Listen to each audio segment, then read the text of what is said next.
What's up, guys? St. James here with another edition of Demo Spotlight, or rather this time it's more of an arcade spotlight since I actually bought the game. Today, the spotlight shines bright on State of Decay, a game that a lot of people have been talking about for a while. And it finally came out June 5th, so a couple days ago. 5 from the point that I'm recording this. And what exactly is this game about? Well, this game is a survival horror zombie game.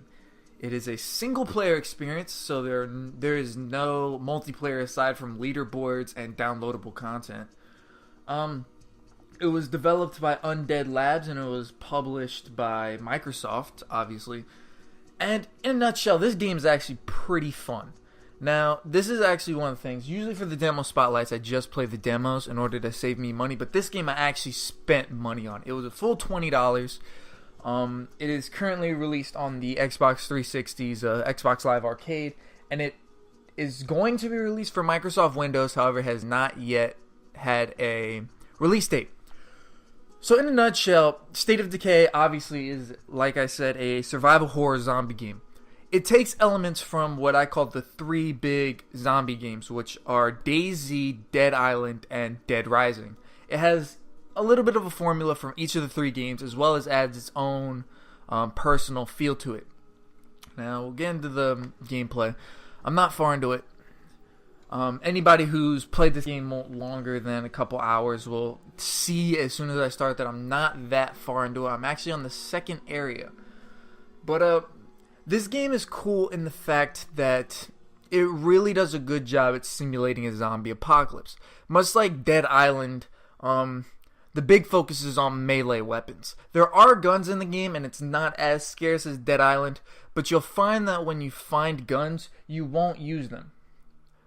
Mainly because, unlike other games, you actually have a home base, I guess if you want to call it. You actually have an area which survivors gather around. And survivors are a big part of this game. As you can see, this is the area. Survivors are actually a huge part of this game. You'll see from the map, this area over here, there are actually survivors over there, as well as down here. Survivors are scattered all across the map, and they can range from anything from trusting to defensive to just plain crazy. I mean, these guys can either help you out, they could shoot you on sight.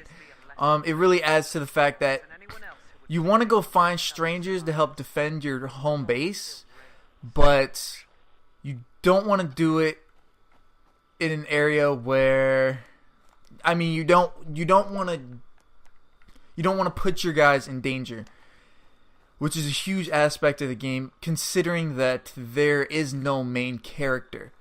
This guy is the guy that I'm actually playing with is actually the third person you're allowed to control. The first guy that you get is, I believe his name is Marcus. He's dead. He died off. I didn't mean to kill him. So you get to switch through a certain amount of players.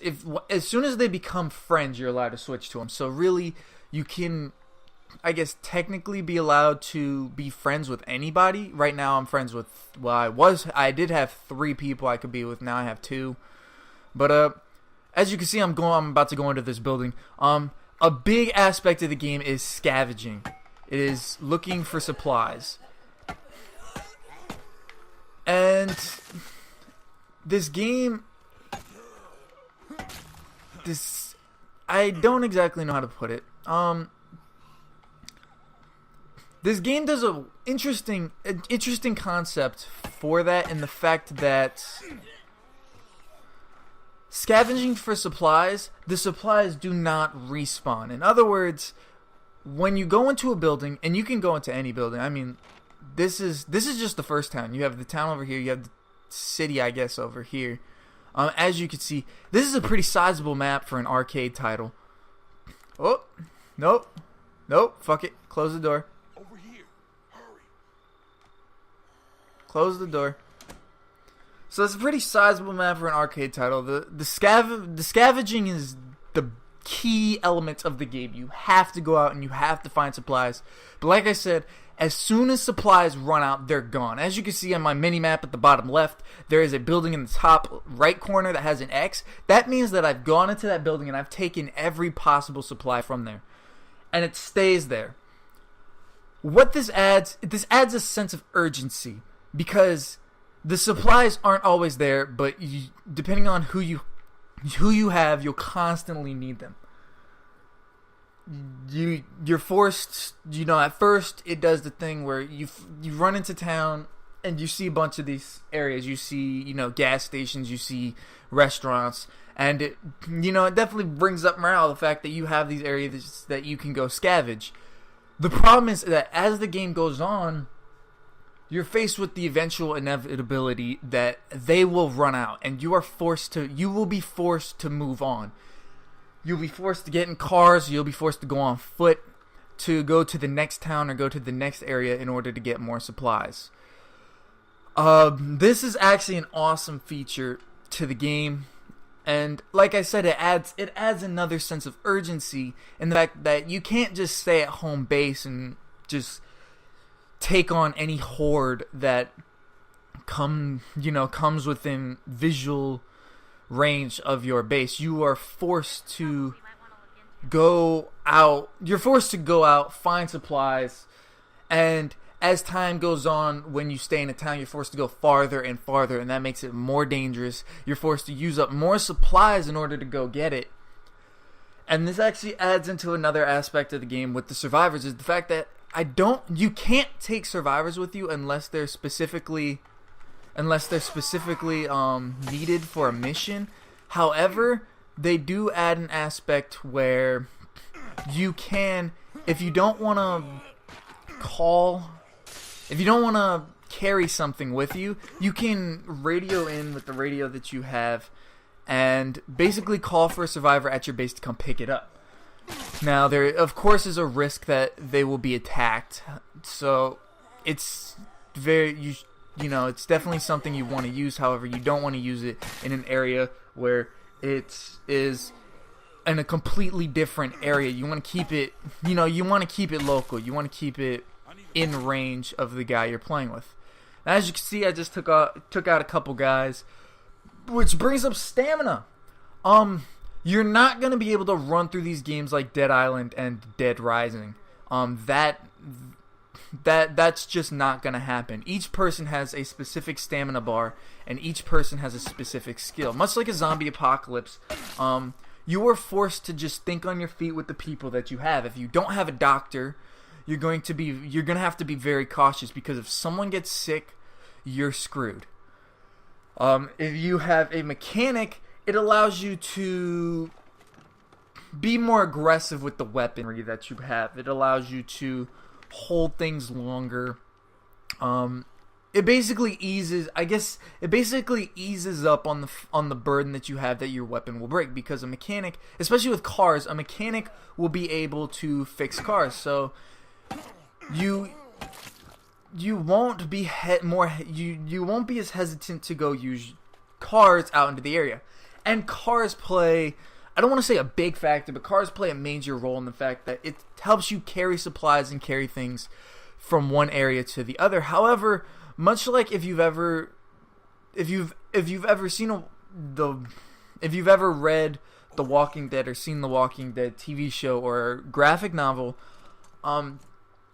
cars play they're a very dangerous aspect of the game, in the fact that when you use a car, it attracts all zombies in your general direction.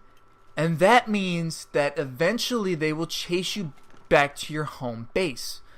And that becomes a problem, especially if you run into a horde. If you run into a horde, the horde will follow the sound of the car.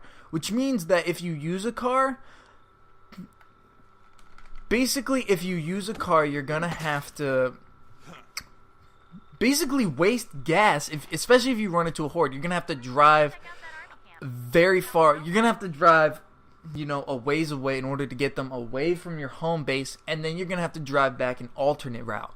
And that wastes gas, which you can use for generators, which means you're going to have to separate supplies on how you use it. The more you use cars, the more gas you use, and of course the less you can use for generators if you find generators, or when you finally reach a base that has a generator.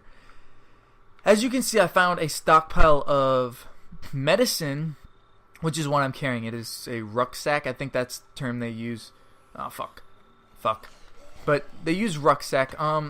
These play a major role in the game, in the fact that rucksacks are basically what you're looking for, whether it be food, medicine, gas, what else is there, weapons. This is why you go out, to find this stuff. What else is there to talk about in this game while I'm walking out? Another interesting feature that this game has, or another thing that this game is built around, is that this game is completely built around the aspect of sound and noise. Everything makes noise. Everything makes a sound, and you actually have to. It actually brings up an interesting, well, not an interesting concept, but it actually brings out a very real danger in a zombie apocalypse. Is the fact that noise brings up risk versus reward. If you're being swarmed in a house by zombies, you're forced to, when you're scavenging, you're forced to, one, fight them, which cracking their skulls in makes noise in the general area, which means it attracts more zombies. When you scavenge for supplies, it makes noise in the house, which means zombies in the house will hear it and they'll go towards where you are, which means you have to clean out houses and around the area of the house that you're scavenging, or the building that you're scavenging, in order to make sure that doesn't happen. I'm almost home. Everything makes noise. Cars make noise.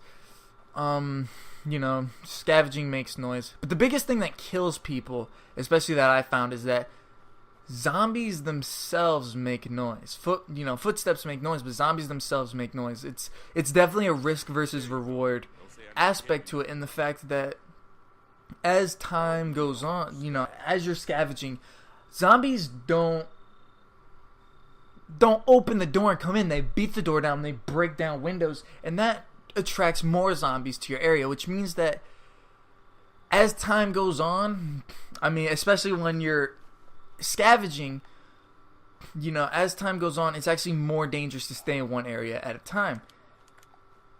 Oh, there's one over there. Oh, hi! No! Get back! Oh, he's dead. Alright. Yeah. So, I'm actually going to go back in my base for a second. I'm going to go back in this base to bring up the area. The game also adds a cool feature in the fact that here are all the survivors that you know of, that are in your base, that you're in charge of. Each one has a specific, obviously I have Ed Jones, who's hurt. He was mauled. She's sick. She's gravely ill. And then you have the rest of them. Each one has an attitude about how they feel, and you can actually go down to it. They have basic weapons, melee and a gun. And then they have their personality type, which helps you figure out how you're going to use them. And then, of course, it has their stats down there, as you can see for Pastor William. Counseling and literature are his expertise, which means that taking him out, and as you can see, he has a bum knee. So if I bring it down and you look at the bum knee, deep knee bends are not my friend, shallow ones either. Crouching is tiring, which means bringing this guy out with you, or missions where he goes out into the world, are problematic. He can't be stealthy. He can't crouch, and he can't sneak, which means that when you take him out, you have to realize that he's gonna make noise and he is going to attract zombies, which means you have to be extra prepared. You have to be extra prepared, and you have to be extra cautious, especially when you're walking through towns, because they can come from anywhere. And other areas, you'll see that this guy, he's an autocrat. I think I said that right. He wants to be in charge of everything, and then they get down into, the job that he used to have. They get down to the job they used to have and how that goes into their skills. This guy's a shooter, which means that taking him will bring up some sound because he'll have to bring a pistol with him, and that's his number one weapon. He won't go with the baton that he has equipped. He'll go with the 700 Huntsman. And it's for everybody, and even on the bottom, it has the main ones. I believe it gives you the 4 or 5 static ones, and then beneath that, it gives you more personalized ones. For instance, he's a fitness guru. If you go back over here, he's a fitness guru, and he's good at sexting. What that means for him is that he causes problems with females. When he's in the base, he causes, he's a disturbance with females in the base, and you'll have to address that issue when it comes up. As you can see, it says flirt and TMI. Flirt and TMI together do not make a good combination. But, each person has their own thing. Obviously, these people don't. He's a reality show trivia. What that means is that when you go out, he just makes comments about stuff. He loves literature, so obviously when you walk with him, he makes, when you walk with him or when he ever has parts that are talked, he talks about, how do you feel? Or, he brings up, like, the Bible. He brings up, Shakespeare, Edgar Allan Poe. He makes references to that. So, it's cool. This is the area that you're basically going to look at, is the main stats of the guy you actually play with, and it goes down to, these are the 5. There's actually a 6th one. However, this guy, because of the fact that by his very nature he's a loner, that's his style, he cannot have this. It is leadership, but the rest of it is here. Cardio, obviously your stamina, how long and how fast you can run. Wits are actually how much quicker you are allowed to scavenge. That's a very important trait to bring up. Fighting, obviously melee weapons. Shooting, obviously guns. Powerhouse is finishing moves. But each one has a specific skill tree, as you can see. And as you level it up, you're allowed to do more things. This basically is the journal. This tells you what's been going on in the day. It can go anything from rumors of what people think they saw. Like, if they see, you'll get calls up where they'll say, I think I saw, someone in the bushes, go check it out. It might be a survivor. Radio frequencies, missions, problems that your people run into, whether it be food, gas, guns, health. People are sick, they need a doctor, or they need medicine. They'll send you out. This is where you see it all. And as you can see, there's a lot of stuff I haven't been keeping up with. But, yeah. This is your assets, influence, status, that kind of stuff. Your stockpile, how much is used daily compared to how much you have. How much your possessions, hand-to-hand weapons, guns, cars and trucks, and items. And then influence, population, labor. And then this is the cool part, is that this is your home base. And you can actually expand on that. For instance, this green spot is not taken up. If I have enough supplies, I can make a library. I can build a garden, training area. Each one has their own thing. Obviously, the library, it stores up books, which means that they can, if you have I believe scientist, I think that's the term, or mechanic, scientist. People learn how to do things better. People learn how to sneak better. They learn how to kill better. They learn how to work with weapons, which means that weapons get fixed faster. They learn how to cook, stuff like that. Obviously, garden, it gives you a self-sustained food source.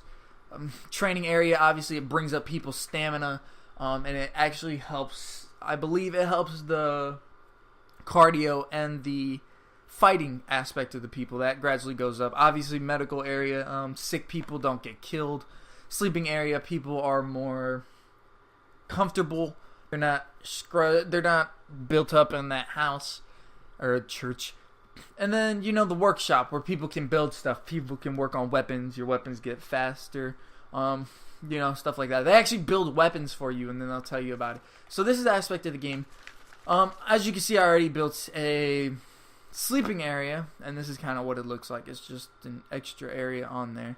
There's an extra stand up there. Now, I want to get into guns. Guns are I know I've said this a lot, but guns are another aspect of the game, and the fact that you'll actually find that as you go through the game, you won't really use guns. As soon as you kind of get the gist of, as soon as your first guy dies, as soon as you actually go through the heartbreaking moment where your first guy dies, and it'll probably be Marcus because he's your best guy, so you'll probably take him out on more missions. When he dies, you'll kind of get the gist of how fighting works, the dodging, the stamina bar, how each person's stamina reflects that, and basically you'll realize over time when exactly you'll get in over your head, and you'll plan your strategies accordingly, but you won't build it around guns. And the reason why is because that tower over there, this area, these are defenses. These are where people, if you have enough, these are where survivors stand and they keep watch. And obviously they're going to have guns. They shoot zombies and dangerous people, scoundrels, I guess, who come close to your base. They shoot them. Now, obviously that draws a lot of attention away from you. Sorry, that was my knuckles. But it draws a lot of attention towards your base, which means you're going to have to be more strategic. For instance, what I do is, there's a couple cars out here. Now, obviously, there's cars out here. One of the strategies that you can have for drawing away hordes is to get into a car and just drive off and just go. Because obviously they're going to be attracted to the sound of the car more than the gunshot. So they follow the car away. And that's kind of how you can get rid of them. The problem is that eventually they won't chase the car anymore and they'll come back. So it's a very temporary issue. You can run them over, but obviously that wastes the car. But that's State of Decay. When you run out of bullets, and you will run out of bullets, the gun becomes useless. You can't use the gun anymore, which is why you'll be very reluctant to go out and use it when you're scavenging or when you're doing missions, because it's how you defend your home base. And when your home base gets attacked, people die. Or if people don't die and they manage to hold their own, it just comes down to the fact that people leave.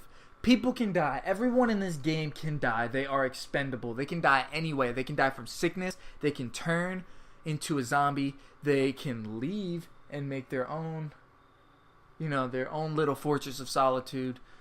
They can, basically, it is great. It's a great simulation, especially for an arcade game.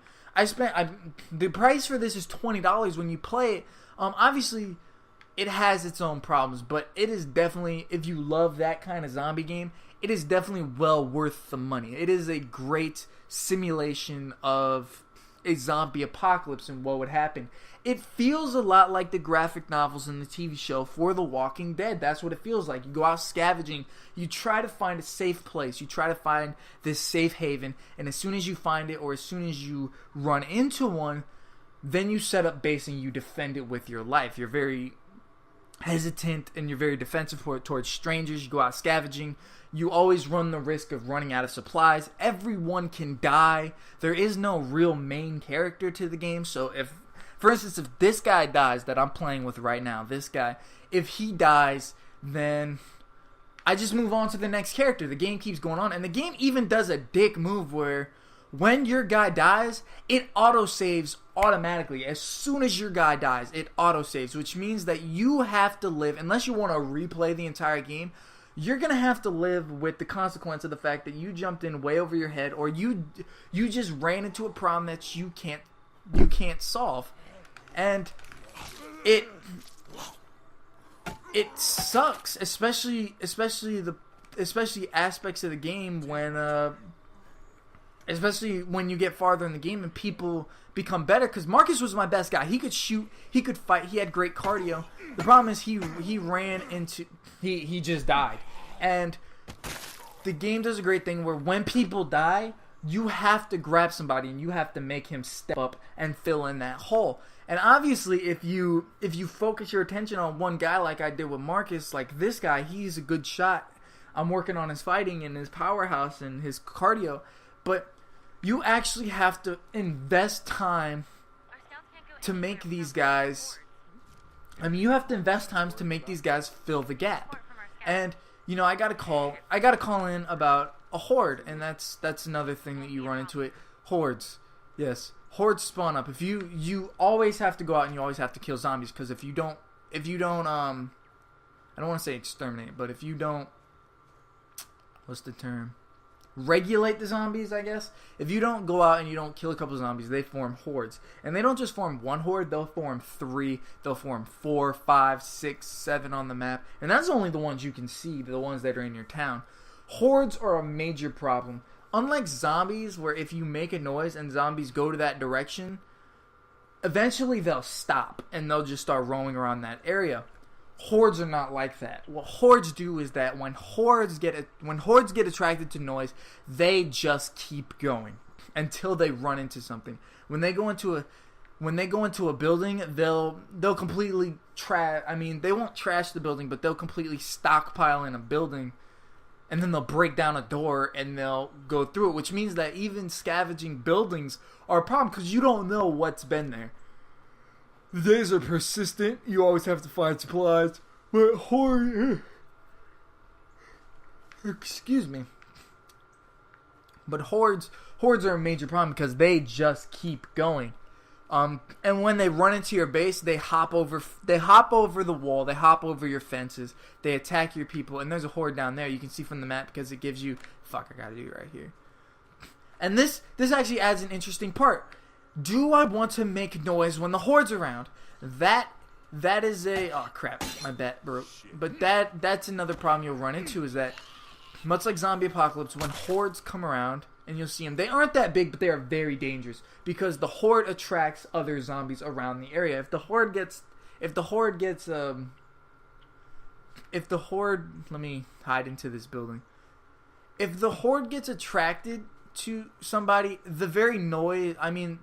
the simple noise of them moving towards an area, the simple noise of them moving to an area attracts more zombies, and you run into that problem, especially if, a problem comes like these windows broke, it attracted a horde, and then the horde comes, and because the horde comes, more zombies come. It's a never-ending cycle that you have to end by...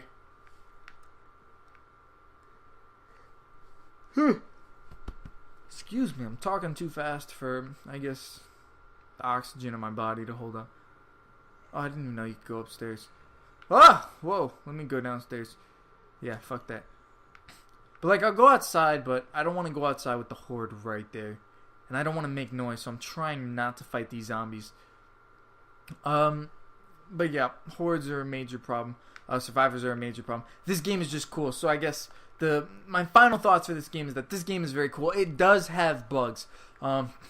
Once in a while, the graphics on the game will spaz out completely. And, oh crap, that horde's heading towards my town. Alright, so, that horde is heading towards my town. Alright, so I'm going to have to run back. Yeah, you're seeing it, a very real adaptation. This horde is heading towards my hometown, so let me just sprint over there.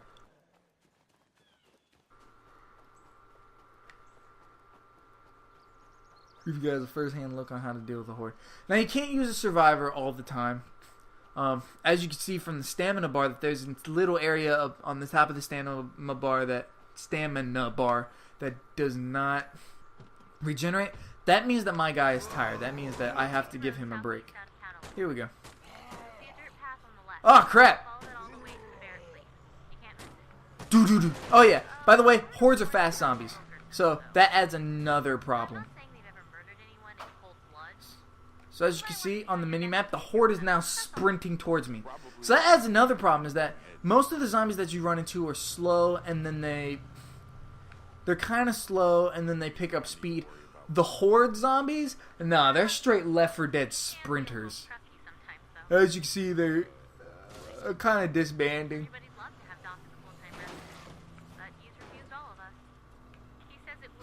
Yeah. So yeah, now this game isn't perfect. It does have problems, like I was talking before. That horde decided to run towards my base. The game has problems. There are aspects of the game where it the graphics will spaz out. Like you'll walk through and that building will just cease to exist, and then it'll get really it'll just look like static, and obviously that's a problem. The game spazzes out. This wall, like there were certain times where after a certain amount of time that you play the game just starts spazzing out. This wall will disappear. People's like their torso will disappear. Zombies will be on top of roofs. They'll attack you and then they'll run right past you, and then it looks like you're playing Call of Duty and the lag is too bad. They'll just spaz all over the place. Textures won't load up. Things like that. And another thing is that the noise in the game, the sound in the game, I believe, like after I was playing the game for a couple of hours yesterday, the sound started to mess up. It started to get a little screechy. It started to sound scratchy. Fuck, another horde? Oh crap, they're coming from behind. Alright, time to run back. But it gets scratchy. It gets problematic. And it is, and you know, that's definitely something that they have to address. You know, you shouldn't have problems like that from a game running in, being released. You shouldn't have a problem with that, even if it's an arcade game. Other problems that you'll run into. Here, let me pause. Another thing this game does is that if you go to the map or you go to this or, whatever, it doesn't pause the game. You actually have to physically pause the game. But, anyway, there's that problem. Another problem is that I don't know if people will run into this problem, but when I was recording or when I record, I put my headphones into the TV so that it doesn't pick up on the noise anymore. Because my earlier videos, when you listen to them, you kind of heard that there was not a delay, but there was an echo. That was because the mic was picking up my TV, and then obviously the recorded sound was being recorded. I wear the headphones in order for that not to happen. This will kill your headphones. The noise level is not high, and that is a major problem, especially for a game that's surrounded by noise, especially for a game that's built around the very fabric of zombies are attracted to noise. They're going to attack noise. Noise is a major factor at the game. That is a major problem, and you're probably about to see these guys, you're probably about to see them jump over this wall. But obviously they haven't seen humans, so we haven't made noise, so they're close to home, but they might not actually attack this place. Oh, never mind. They saw us. Alright. Or they heard us. So they're probably going to jump this wall soon. But, when you wear your headphones, let me pause it because I don't want to stumble over myself at this part because this is becoming a very long video. If you do wear headphones, if you're one of the few people who wear headphones when you play the game, don't be surprised if you have to bring up... It will make scratchy noises. It'll sound like white noise in your headphones. It kills your headphones. Not only that, but you will have to bring the volume up. Usually when I play in headphones, I play with the volume at 3. That's enough for Halo. That was enough for BioShock, NBA, WWE, Defiance, Tomb Raider, every other of the demo spotlight videos that I did. That's loud enough for it. For this game, I had to put it up to 12, and that was just to hear it barely. Even when I didn't have the headphones in, normal games I play at a volume of about 18, 16, 21, depending on if anybody's in the house or how loud I want the game to be.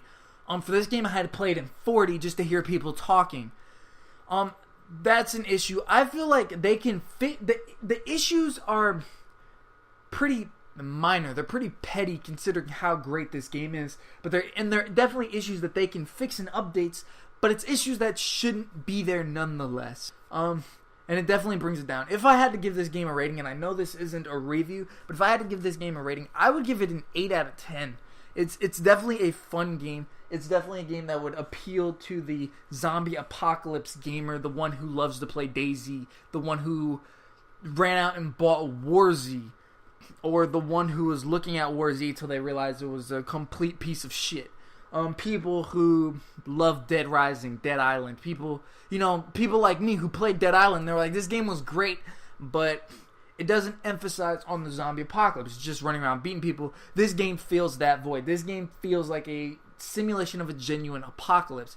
And unfortunately, there is no multiplayer. As big as the world is, it would have been cool to have at least another person, maybe 3 other people in your game and it be like, you know, you had two people in one area or people in various camps around the world, because there are more than one home bases, there are more than one settlements, and it would have been cool to kind of just explore the area, have people in different areas. When they run out of food, they come to your base, and the eventual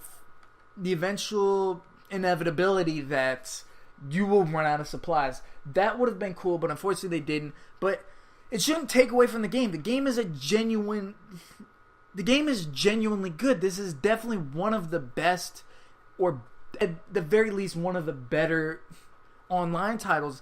And this is definitely a game that I bought it for the Xbox Live Arcade. As you can obviously see, I would not hesitate to buy this for the PC when it comes out, because I feel like it'll have more on it. I feel like they can add more to it. And whoa, holy shit! Oh, they climbed the wall. No, oh, they went into the door. Shit. Alright, we're running into a problem. Oh yeah, my bat broke. Fuck. No! No, Pastor Williams! What are you doing? No! Pastor Williams! Run! Pastor Williams! Bitch! Pastor Williams! Are you stuck on the wall? Ah, fuck! We ran out of ammo. And as you can see before I end this video, at the top, if you saw that, it is that is what I would call a persistent world evolution. As the time goes, it pops up problems. If you get attacked, people get angry that there were not enough defenses. People will get afraid, and you have to deal with that. Otherwise, they go crazy, and they'll either attack people in the base, or they'll leave, or they'll draw out zombies and stuff like that. But you know, the game is just a great piece of. The game's just a great piece of work. I would recommend anybody to pop this game in and just play it. And that is the end of the video. Finally, this is definitely probably one of the longest demo spotlights ever. New infestation. Oh, fuck. Alright, well, that's it. So, you know, that was the arcade spotlight for State of Decay. See you guys later.